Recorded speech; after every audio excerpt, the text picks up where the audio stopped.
Hello. বাসায় ফিরবা কখন? কেন, কিছু লাগবে? হুম, এমনি। ও আচ্ছা। এই শোনো শোনো। কি? না মানে কি? একটা আনবা? ইয়ে আবার কি? আরে ইয়ে ইয়ে আরে বাবা, সেটাই তো জিজ্ঞাসা করছি, ইয়েটা কি? হুম, বলবো না। না বললে আনবো কিভাবে? থাক, লাগবে না। আহা, বলোই না। উফ, তুমি প্রতিদিন বাসায় আসার সময় নিয়ে আসো, আর এখন বলছো ইয়েটা কি?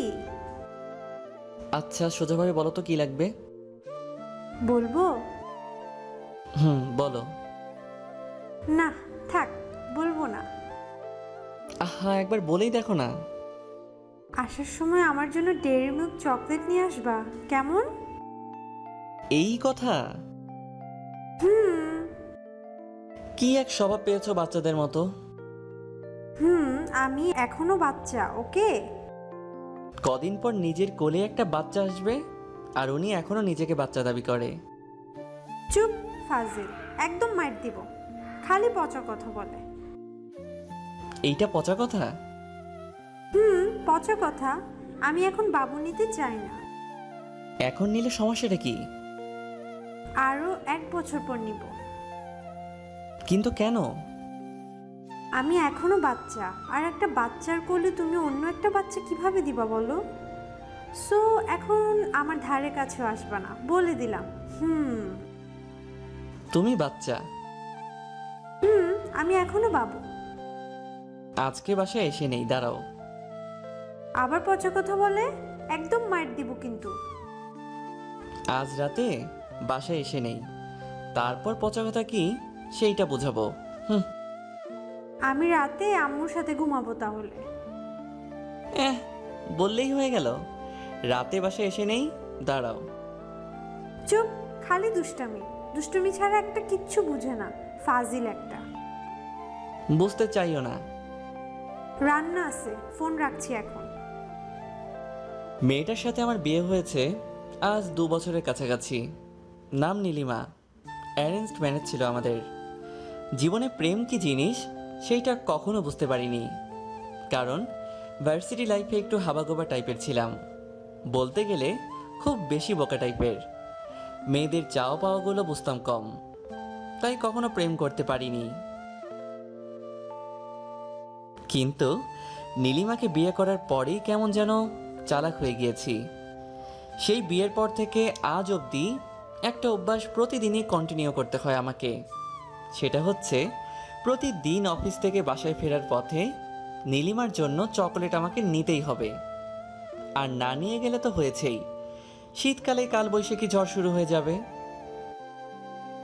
আচ্ছা, একটা কথা বলো তো নীল, কি? প্রতিদিন এত চকোলেট খাও কেন?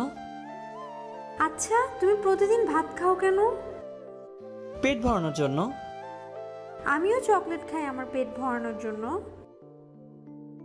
চকোলেট খেতে খেতে নীলিমা আমার প্রশ্নের উত্তর দিল। চকোলেট খেলে মানুষের পেট ভরে, সেইটা এই প্রথম শুনলাম আমি। চকোলেট খেলে কারো পেট ভরে? আর কারো পেট ভরে কিনা তা জানি না, তবে আমারটা ভরে। অদ্ভুত অভ্যাস তোমার।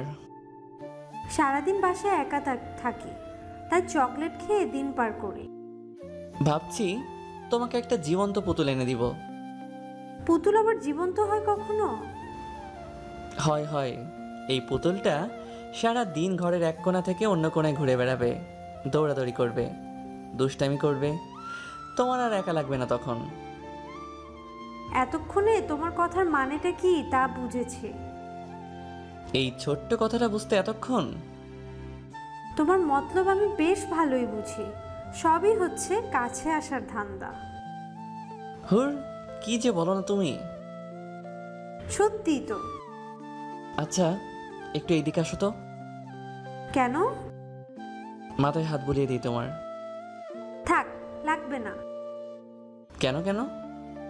বললাম না, তোমার ধান্দা আমি বেশ ভালোই বুঝি। এখানে ধান্দার কি আছে জানো? আছে বস, আছে। আমার কলিজাটা, আমার জানুটা, আমার পাখিটা। মুয়া। চুপ, একদম চুপ। একটু কাছে আসো জানো। না, আসবো না। ওকে, তাহলে আমি আসছি। খবরদার, একদম কাছে আসবা না। বউয়ের কাছে আসতে সমস্যা কি? দাঁড়াও, আম্মুকে ডাক দিই। এই থাক থাক, লাগবে না, আমি চলে যাচ্ছি। এই তো লক্ষ্মী ছেলের মতো কথা। ইমোশনাল ব্ল্যাকমেইল না? পরে বোঝাবো তোমাকে।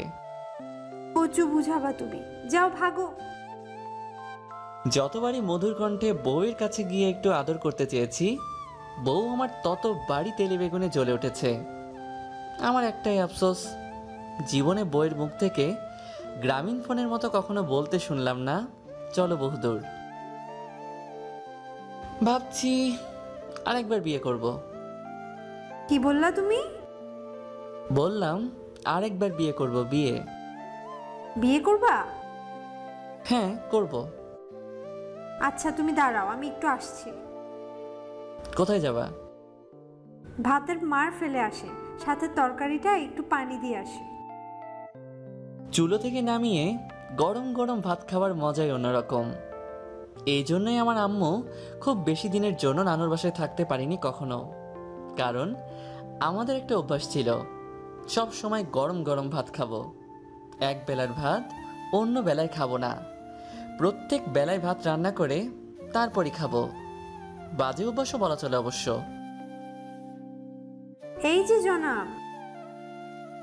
বউয়ের মধুর কণ্ঠস্বরের ডাকে মুচকি একটা হাসি দিয়ে দরজার দিকে তাকালাম। এ মা, তোমার হাতে এটা কি বউ? কেন দেখতে পাচ্ছ না? না গো, এটা কি গো? খুন্তি গরম করে এনেছি তোমার জন্য। মানে কি? কি বলছে এসব বউ? ওমা, বাবুটা আমার কিচ্ছু বুঝো না বুঝি। হ্যাঁ, এটা দিয়ে কি করবা বউ? কি করব বুঝো না? না, বুঝি না তো। তোমার পিঠে লাগাবো এটা। ও মা, হাত পা কেঁপে একদম শেষ। খুন্তিটা দেখে মনে হচ্ছে সবেমাত্র চুলো থেকে গরম করে এনেছে। এইটা যদি কোনোভাবে আমার শরীরে লাগতে পারে, তাহলে আমি নির্ঘাত অক্কা পাবো। বউ, টুনটুনি পাখি আমার, হাত থেকে ফেলে দাও এটা প্লিজ। এত সহজ না, বিয়ে করবি আবার, তাই না? আরে আমি বোঝাতে চেয়েছি যে আমি তোমাকেই আবার বিয়ে করব। চুপ মিথ্যুক, একদম খুন করে ফেলবো মিথ্যা বললে। না বউ, মিথ্যা বলছি না।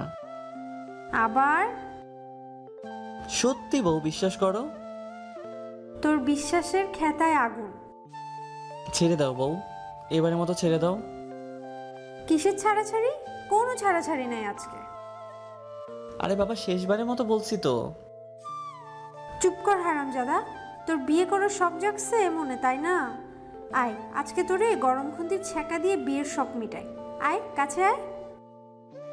আসবো না, আসবো না। আয় কাছে আয় বলছি। একদম না, আমি এখন পালাবো। খবরদার, পালানোর চেষ্টা করলে ঘরে ঢুকতে দিব না আর। তাতে কি, গার্লফ্রেন্ডের বাসায় থাকবো। কি, ঘরে বউ রেখে বাইরে গার্লফ্রেন্ড? তবে রে হারামি, আজকে তো তোর কিছুতেই ছাড়ছি না আমি। বউ রেখে গার্লফ্রেন্ড? হ্যাঁ, দাঁড়া, ছুটাচ্ছি তোর গার্লফ্রেন্ডের চিন্তা, দাঁড়া। বউ আমার একদম দরজার সামনে দাঁড়িয়ে আছে। দরজা দিয়ে যে পালাবো সেই রাস্তাও নাই। বউ আমার গরম খুন্তি নিয়ে ক্রমশই আমার কাছে আসছে। কি করি এখন?